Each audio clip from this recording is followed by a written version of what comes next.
मेरे ब्रेस्ट में गांठ हो गई है, तो क्या मुझे ब्रेस्ट कैंसर हो जाएगा? क्या आपको भी ऐसा लगता है? चलिए जानते हैं। मैं doctor Rita, gynaecologist, and welcome to my channel women's health India.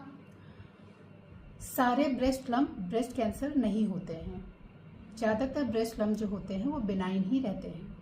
10 year to 30 year of age group में जो ब्रेस्ट लम्प होते हैं वो ज़्यादातर फाइब्रोएडेनोमा होते हैं, या फाइब्रोसिस्टिक डिजीज होते हैं, या फिर ब्रेस्ट एब्सेस होते हैं। अब अगर फीमेल जो है उसकी एज 30 ईयर से एबव है, तो उसमें क्या क्या हो सकता है? उसमें फाइब्रोएडेनोमा हो सकता है, फाइब्रोसिस्टिक डिजीज हो सकती है, ब्रेस्ट एब्सेस हो सकता है, और ब्रेस्ट कैंसर भी हो सकता है। फिर आपको पता कैसे चलेगा कि आपको ब्रेस्ट लम्प हो गया है? इसके लिए क्या करना है? Self breast examination. Self breast examination कब करते हैं? जब आपका पीरियड ओवर हो जाता है, तब सेल्फ ब्रेस्ट एग्जामिनेशन करना है। इसके लिए क्या करना है? मिरर के सामने खड़े हो जाना है और हाथ को ऊपर करके या हाथ को पीछे करके आपको पहले सिर्फ देखना है कि हाथ को ऊपर करने या पीछे करने से जो ब्रेस्ट है उसमें कोई चेंजेस तो नहीं आ रहे हैं। दूसरा, फिर हमें पैल्पेट करके देखना है। पैल्पेट करने के लिए क्या करना है? एक हाथ को ऊपर रखना है, दूसरे हाथ से पैल्पेट करके देखना है। तो इसके लिए क्या करना है?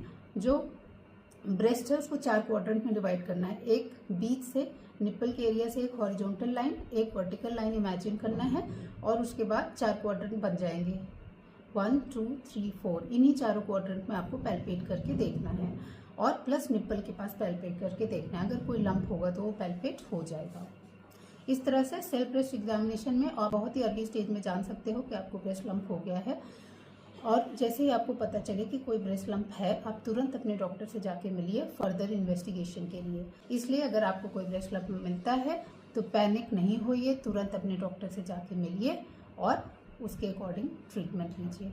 ज़्यादातर ये जो बिनाइन ग्रोथ होती हैं, जैसे फाइब्रोएडेनोमा या फाइब्रोसिस्टिक डिजीज़, ये प्रेगनेंसी के बाद अपने आप ठीक हो जाते हैं। और अगर ये नहीं भी ठीक होते हैं तो आप इसके रेगुलर फॉलोअप कराते रहिए। इनमें कैंसर होने के चांसेस बहुत कम होते हैं। So don't be panic, go to your doctor for further evaluation.